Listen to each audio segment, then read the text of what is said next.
السلام عليكم ورحمة الله وبركاته. أنا مرزوق الغنامي، خبير مهارات التعلم والذاكرة. إزاي تذاكر موضوع أو فصل من كتاب لو أنت طالب في ثانوي أو جامعة، عملي أو نظري، سواء طب، هندسة، علوم وزراعة أو آداب، تجارة، شريعة، حقوق. كل طالب محتاج يعرف طريقة ممتازة يذاكر بيها كتاب. اسمح لي الأول أقول لك على أسوأ طريقة في الدنيا للمذاكرة، طريقة أنا بسميها ابدأ وكافح. الطالب أول ما يقول يا هادي ويفتح الكتاب على أول صفحة يكون عايز يذاكرها ويخلصها ويفهمها ويحفظها قبل ما يقلب على الصفحة اللي بعدها، وبعدين يسأل هو أنا بقعد في الصفحة الواحدة نص ساعة ليه؟ أو يسأل هو أنا ليه بعد ما أخلص بكون مش فاكر أي حاجة ولا كأني ذاكرت أصلا؟ هعلمك دلوقتي إزاي تذاكر كم كبير في وقت قياسي ومذاكرة ممتازة حتى لو الوقت اللي قدامك قليل. عايزك تطبق الخطوات دي. 1.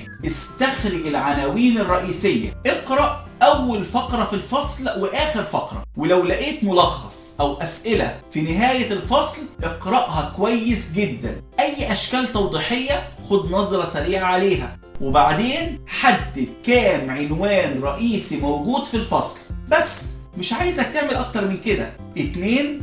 استخرج العناوين الفرعية. في الخطوة دي طلع العناوين الفرعية الموجودة تحت كل عنوان رئيسي. تقدر في المرحلة دي لو حبيت انك تقرأ سطر واحد من بداية كل فقرة او اي جزء لفت انتباهك بشكل خاص. 3.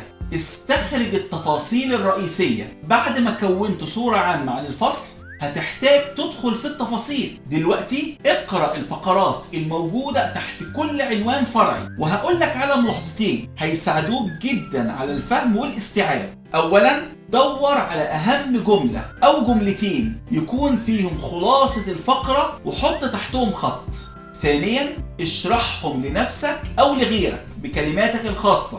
اولا معناها انك ميزت بين التفاصيل الرئيسية والفرعية، وثانيا معناها انك ترجمت المعنى بكلماتك الخاصة. الحاجتين دول من الادلة القوية اللي بتأكد انك انت فهمت اللي قريته واللي ذاكرته. 4. اختار كلمات اساسية من كل عنوان فرعي.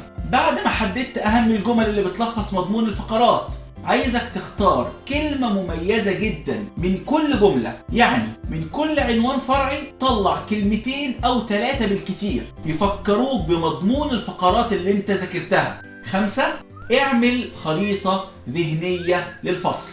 عندك دلوقتي كل اللي انت محتاجه عشان تعمل خريطة ذهنية رائعة. حط عنوان الفصل في منتصف الصفحة وحواليه دايرة أو أي شكل. طلع خطوط بعدد العناوين الرئيسية، ومن كل عنوان رئيسي طلع خطوط بعدد العناوين الفرعية، ومن كل عنوان فرعي طلع الكلمات الأساسية. انت دلوقتي يا بطل تقدر تفتكر أدق التفاصيل الموجودة في الفصل بنظرة واحدة على الخريطة الذهنية، وتقدر تتفرج على كورس الخريطة الذهنية على القناة عشان تتعلم أكتر هذه الطريقة الرائعة للمذاكرة. وشوف كمان فيديو وصفة التفوق، وما تنساش سجل في القناة عشان تتابع كل الفيديوهات الجديدة.